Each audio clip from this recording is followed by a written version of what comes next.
গত দুদিন থেকে অনেকেই ফোন করছেন এবং অনেকে এসে ইন্টারভিউ নিয়ে গেছেন। একটি বিষয় নিয়ে বারবার তারা জানতে চাইছেন এবং আমি সামগ্রিকভাবে সেটা বলেওছি। সেটা হচ্ছে, একজন ধর্মীয় নেতাই বলবো, মানে ধর্ম নেতা বলার থেকে বেশি অ্যাপ্রোপ্রিয়েট ওয়ার্ড হবে ধর্ম ব্যবসায়ী। একজন ধর্ম ব্যবসায়ী, সে মূলত গোটা পশ্চিমবঙ্গে একটা ধর্মীয় ইস্যুকে, যেটা যদিও ধর্মের সঙ্গে তার কোনো সম্পর্ক নেই খুব একটা, তার যখন ওয়াক আপ হয়েছিল তখন তাকে দেখা যায়নি।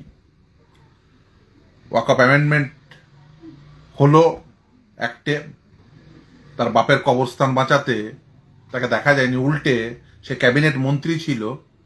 কিন্তু ওয়াক আপ অ্যামেন্ডমেন্ট অ্যাক্ট হওয়ার জন্য পশ্চিমবঙ্গে যখন আন্দোলন হচ্ছে, সে ক্যাবিনেট মন্ত্রী, মমতার পুলিশ পেটাচ্ছে, তাকে দেখা যায়নি। 34 লক্ষ মানুষের নাম বাতিল হয়েছে মুর্শিদাবাদে, 5.5 লক্ষ, মালদায় প্রায় 3.5 লক্ষ, উত্তর 24 পরগনায় বৃহৎ সংখ্যক মুসলিম জনগোষ্ঠীর যেখানে রয়েছে সেখানে নাম বাতিল হয়েছে, তাকে দেখা যায়নি। ওবিসি তালিকা, সেই তালিকা তৈরির ক্ষেত্রে মমতা বন্দ্যোপাধ্যায়ের সরকার যে বেআইনি পদক্ষেপ নিয়েছে, বেআইনি কাজ করেছে, যার ফলে আজকে এত মানুষ ডিপ্রাইভ, যদিও তাদের তালিকায় ন্যায্যভাবে সংযুক্ত হওয়া উচিত, তখন তাকে দেখা যায়নি। যদিও সে খুব একটা বুঝতো বলে মনেও হয় না, আইন টাইন বুঝতো বলে। তাকে একদমই একটি কথাও বলতে শোনা যায়নি। একটি ধর্মনিরপেক্ষ রাষ্ট্রে যখন একটি সরকার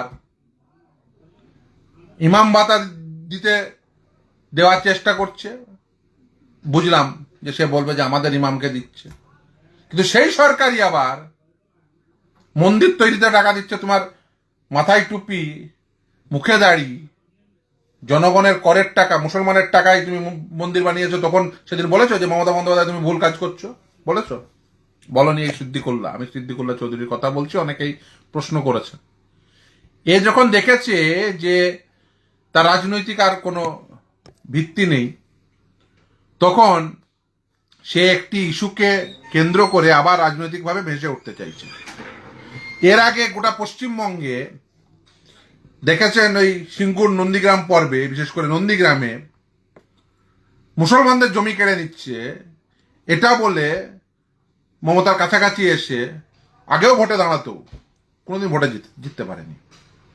যেখানে দাঁড়াতো খুব স্বল্প পরিমাণ ভোট পেত, তখন সেটা নিয়ে একটি কথা না বলে এত চ্যাপ্টারে, কিন্তু সেই সময় বলেছিল মুসলমানদের জমি কেড়ে নিচ্ছে। এই বলে মমতার কাছাকাছি এসে দুবার ভোটে জিতেছে, দুবার বা তার অধিক। এই বলে সেই সময়ের বাম সরকারকে ক্ষমতাচ্যুত করার জন্য এই সিদ্দিকুল্লাহ, তার সাথে মাওবাদী, তার সাথে মমতা, মুসলমানদের জমি কাড়া, এই সমস্ত ইস্যুকে বাজারে ফ্লোট করিয়ে এই সিদ্দিকুল্লাহরা হইচই করেছে।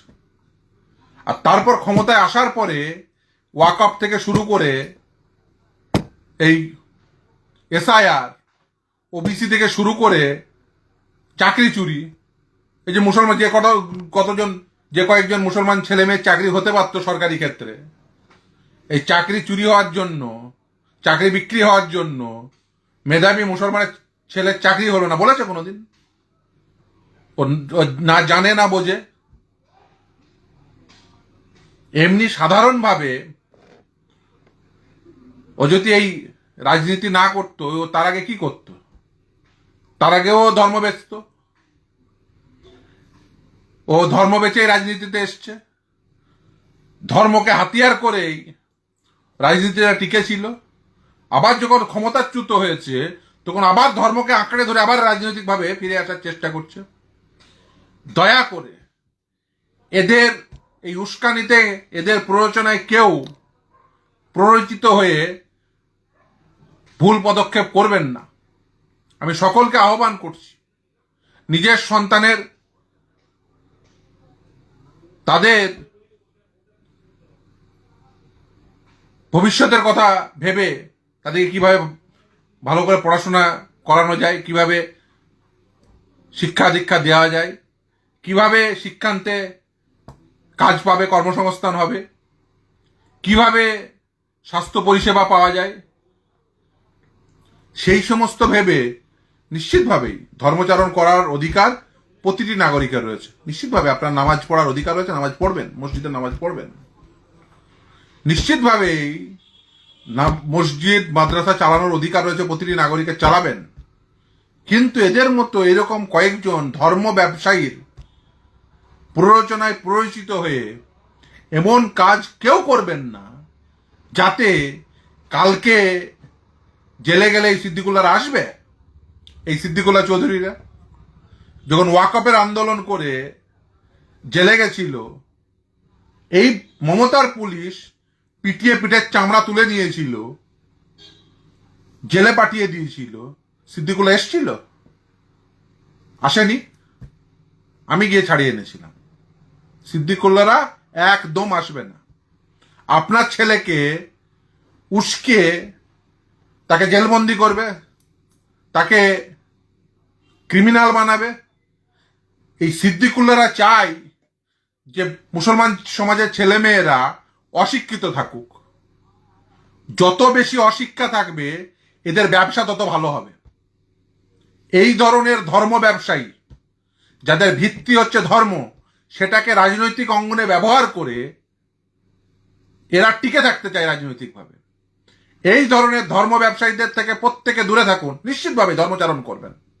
আজকে ধর্মচারণের জন্য এই ধরনের এই যে ভণ্ড এই ধরনের ধর্ম ব্যবসায়ী রয়েছে, এদের কাছে যাওয়ার কোনো প্রয়োজন হয় না। আজকে প্রত্যেকের হাতে ফোন আছে। আজকে চাইলেই আপনি নামাজ পড়া শিখতে চান, পেয়ে যাবেন। আপনি কোনো ধর্মীয় বাণী শুনতে চান, আর অনেক আপনার গুগল থেকে শুরু করে ইউটিউব থেকে শুরু করে একাধিক সোশ্যাল প্ল্যাটফর্ম রয়েছে। আপনি আপনার পছন্দের মানুষের কাছে শিখতে পারেন। তার জন্য কোনো ধর্ম ব্যবসায়ীর কাছে যাওয়ার প্রয়োজন হয় না। আজকে নামাজ কিভাবে পড়তে হবে সেটা জানা বোঝার জন্য কোনো ধর্ম ব্যবসায়ীর কাছে যেতে হয় না। নিশ্চিতভাবেই আমাদের স্বাধীনভাবে ধর্মচারণের অধিকার রয়েছে। যদি কেউ আমার সেই স্বাধীনতায় হস্তক্ষেপ করে আমি প্রতিবাদ করব, কিন্তু এই ধর্ম ব্যবসায়ীদের প্ররোচনায় প্ররোচিত হবেন না। এই অমক লোক আসবে দিয়ে তারপরে তার কি কনসিকুয়েন্স হবে সেটা সম্পর্কে ওয়াকিবহাল না হয়েই একটা অস্থিরতা তৈরি করার একটা প্রয়াস হবে, এটা কোনোভাবেই কাঙ্ক্ষিত নয়। যদি সেটা হয় তার জন্য দায়ী থাকবে এই ধর্ম ব্যবসায়ীরা। এরা আগেও এ কাজ করেছে। এরা বিভিন্নভাবে বিভিন্ন মিথ্যাচার করে এরা অস্থিরতা তৈরি করতে চায়, এবং সেই অস্থিরতাই হচ্ছে এদের ব্যবসা। এই অস্থিরতা তৈরি করতে যারা যারা চাইবে এদের প্রত্যেকের থেকে দূরে থাকুন। আপনি গণতান্ত্রিক দেশে আপনার প্রতিবাদ করার অধিকার রয়েছে, সোনম ওয়াংচুকের অধিকার রয়েছে, অভিজিৎ দীপকের অধিকার রয়েছে, জেনজিদের অধিকার রয়েছে, আপনার অধিকার রয়েছে। আপনি আপনার ধর্মীয় প্রতিষ্ঠান পরিচালনার অধিকার আপনাকে সংবিধান দিয়েছে। ভারতবর্ষের সংবিধান আপনাকে এই অধিকার দিয়েছে। ভারতবর্ষের প্রতিটি নাগরিক এই সংবিধান স্বীকৃত প্রতিটি অধিকার পাওয়ার যোগ্য। তার জন্য কোনো সিদ্দিকুল্লাহ চৌধুরী লাগবে না, তার জন্য কোনো ধর্ম ব্যবসায়ী লাগবে না। এই ধর্ম ব্যবসায়ীরা এরা আপনাকে মিসলিড করে এরা নিজেদের ব্যবসা পরিচালনা করতে চায়।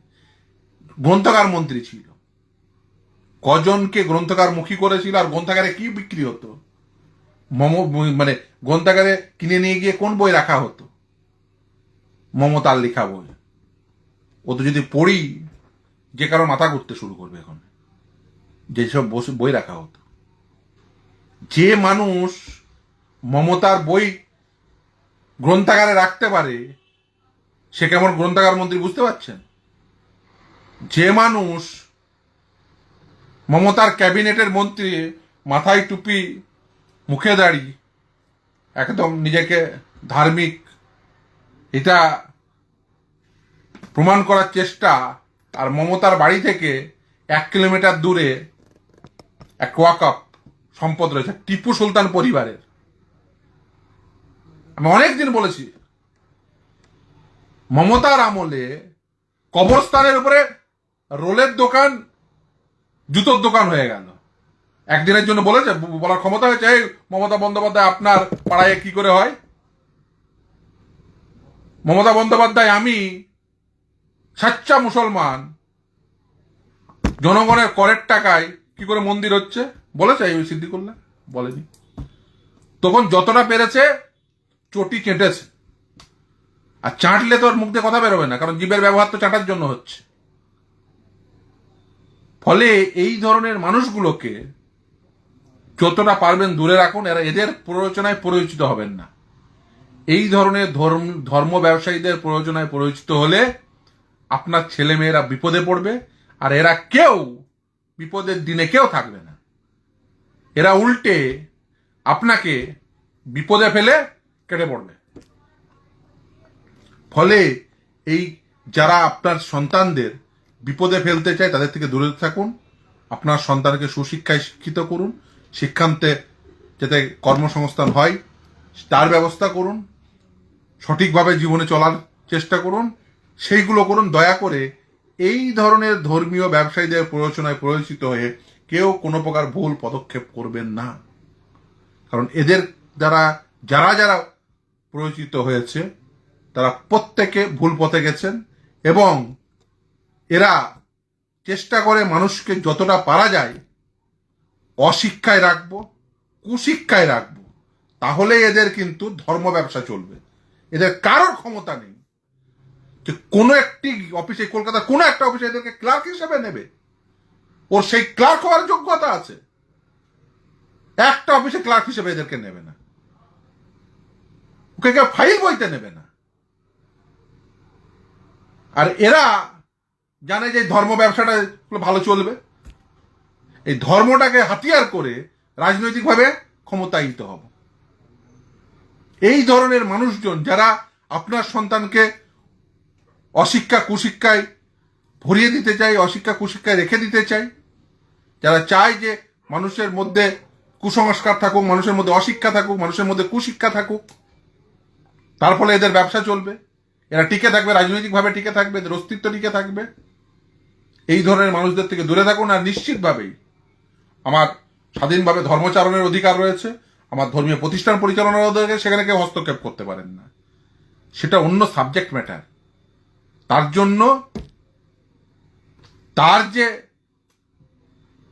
পদক্ষেপ সেটা অন্য, কিন্তু মানুষকে পরিচিত বলে একটা টেনশনের বাতাবরণ ক্রিয়েট করব, তাতে রাজনৈতিকভাবে সিদ্দিকুল্লাহ লাভবান হতে পারে, তাতে রাজনৈতিকভাবে কোনো ধর্ম ব্যবসায়ী লাভবান হতে পারে, কিন্তু না পশ্চিমবঙ্গের কোনো উপকার হবে, না পশ্চিমবঙ্গের কোনো সংখ্যালঘু পরিবারের সন্তান সন্ততির কোনো উপকার হবে, না তাদের ডাক্তার হওয়া হবে, না তাদের ইঞ্জিনিয়ার হওয়া হবে, না তাদের WBCS অফিসার হওয়া হবে, না তাদের IAS অফিসার হওয়া হবে, না তাদের জাজ হওয়া হবে, না তাদের ব্যবসায়ী হওয়া হবে।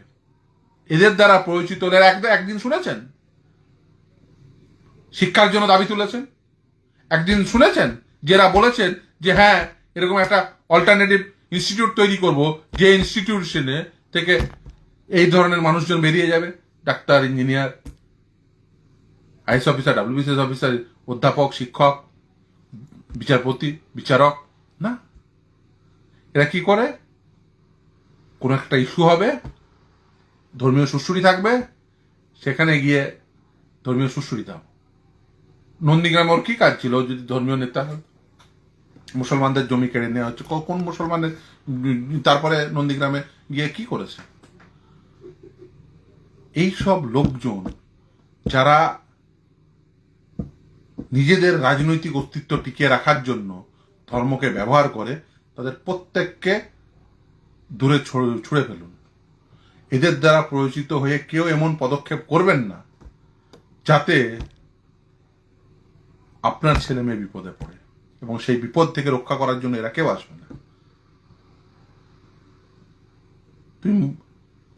ভারতবর্ষের সর্বোচ্চ ন্যায়ালয় রায় প্রদান করেছে। অনেকে রায় নিয়ে সত্যি সত্যি আপনি রায়ের সমালোচনা করতে পারেন, ভারতবর্ষের সংবিধান সেই অধিকার দিয়েছে।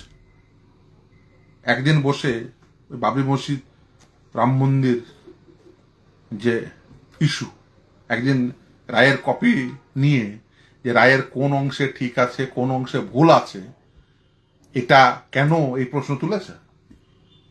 ও রায়ের কপিটা একদিন দিয়ে বলে যে বাবা বাবরি মসজিদের জায়গায় রাম মন্দির তৈরি হলো, গেছিলিস তুই? যাসনি তো বাবা, তুই তো যাওনি। ভারতবর্ষের সর্বোচ্চ ন্যায়ালয় দিয়েছে, একজন মানুষও সেটা নিয়ে আমার তো জানা নেই যে কোনো প্রকার প্রয়োজনামূলক পদক্ষেপ নিয়েছে। এরা চেষ্টা করছে, এই ধর্ম ব্যবসায়ীরা, এই ধরনের লোকজনেরা, যে এদের রাজনৈতিক অস্তিত্ব এটা বলে মমতার কাছাকাছি গিয়ে একটা টিকিট নিয়ে রাজনৈতিক অস্তিত্ব টিকিয়ে রেখেছিল, আবার চেষ্টা করছে যদি কোনোভাবে আবার মানুষকে প্ররোচিত করে রাজনৈতিকভাবে এদের অস্তিত্ব আবার টিকিয়ে রাখা যায়। এদের দ্বারা কেউ পরিচিত হবেন না। নিশ্চিতভাবে অনেক ইস্যুতে বলার আছে। নিশ্চিতভাবে ভারতবর্ষের সংবিধান ভারতবর্ষের প্রতিটি নাগরিককে এই গণতান্ত্রিক অধিকার দিয়েছে, আপনি আন্দোলন করবেন, আপনি আপনার ন্যায্য কথা বলবেন। ফ্রিডম অফ স্পিচ অ্যান্ড এক্সপ্রেশনের কথা ভারতবর্ষের সংবিধানে বলা আছে, আপনি সেটা এক্সারসাইজ করবেন। আপনি ভারতবর্ষের সংবিধান আপনাকে শান্তিপূর্ণ অবস্থান করার অধিকার দিয়েছে, পিসফুলি উইদাউট আর্মস ডেমনস্ট্রেশনের অধিকার দিয়েছে, সংবিধান স্বীকৃত অধিকার। সংবিধান স্বীকৃত অধিকারকে আপনারা সাংবিধানিকভাবে ব্যবহার করবেন, কারোর দ্বারা প্ররোচিত হয়ে এমন কিছু পদক্ষেপ করবেন না যেটা আপনার জন্য হার্মফুল, ক্ষতিকর। এই সিদ্দিকুল্লাহরা এরা চান আবার সমাজ দ্বিধাবিভক্ত হোক, সামাজিক ভাবে যে সুসম্পর্ক রয়েছে, সাম্প্রদায়িক সম্প্রীতির বাতাবরণটাকে বিনষ্ট করতে চাইছে, টেনশন ক্রিয়েট করতে চাইছে। এদের থেকে দূরে থাকুন, এদেরকে যতটা সম্ভব অ্যাভয়েড করুন। এরা নিজেদের রাজনৈতিক অস্তিত্ব টিকিয়ে রাখার জন্য এরা ধর্মকে ব্যবহার করছে। প্রকৃত ন্যায্যতার সঙ্গে যদি কথা বলার হতো তাহলে 15 বছরে যেদিন ক্ষমতায় ছিল সেদিন ওয়াকাব নিয়ে বলতো, এসআইআর নিয়ে বলতো, ওবিসি নিয়ে বলতো, সেদিন মুসলিম বাড়ির ছেলে মেয়েদের কেন চাকরি হচ্ছে না সেটা নিয়ে বলতো। একদিনের জন্য বলেনি, উল্টে ওয়াকাব নিয়ে আন্দোলন যখন হচ্ছিল তখন তিনি যে ক্যাবিনেটের মন্ত্রী, সেই মুখ্যমন্ত্রী তথা সেই সময় পুলিশ মন্ত্রী ওয়াকাব আন্দোলনকারীদের পিঠের চামড়া তুলে নিচ্ছিল, তাদের জেলে ভরেছিল। মমতার পাড়ায় ওয়াকাপের সম্পদ, নিচে কবরস্থান, তার উপরে রোলের দোকান, জুতোর দোকান হয়ে গেছে। টিপু সুলতান পরিবারের সেই জমি, একটি একটু শব্দটির মুখ দিয়ে বেরোয়নি। যেদিন জনগণের করের টাকায় মন্দির হয়ে গেল, পুজোয় অনুদান হলো, ইমাম ভাতা হলো, একটু শব্দ বেরোয়নি। কোথায় বলা আছে, কোন আইনে বা কোন ধর্মে বলা আছে যে রাষ্ট্রের সম্পদ যেখানে সবাই কর দেন সেই সম্পদ এটি নির্দিষ্ট ধর্মের জন্য ব্যবহৃত হবে? কোথায় বলা আছে? না ধর্মে বলা আছে না আইনে বলা আছে। তখন চুপচাপ ছিল, তখন দেখেছে না বাবা মমতা ক্ষমতায় আছে, যতটা পারা যায় ওর চটি চেটে দিতে হবে। এত চেটে এত সাদা করেছে এরা, এবং ও তৃণমূলের কাছে চট থাপ্পড় খেয়েছিল, তৃণমূলের হাতে মার খেয়েছিল। তারপরেও ছিল কেন? ওর নিজস্ব কোনো প্রকার সেলফ রেসপেক্ট রয়েছে না? এরা হচ্ছে সমাজের একেবারে মানে বলতে পারেন সামাজিক কীট। এইগুলো থেকে যতটা পারবেন দূরে থাকবেন। আর এমনি যায়ওনি, যে নাকি আহ্বান করেছিল, 10-12 জন নাকি গেছিল, তারা অবশ্য মুখ লুকিয়ে লুকিয়ে। তো এদের থেকে দূরে থাকবেন এবং এদের প্ররোচনায় একদম পরিচিত হবেন না।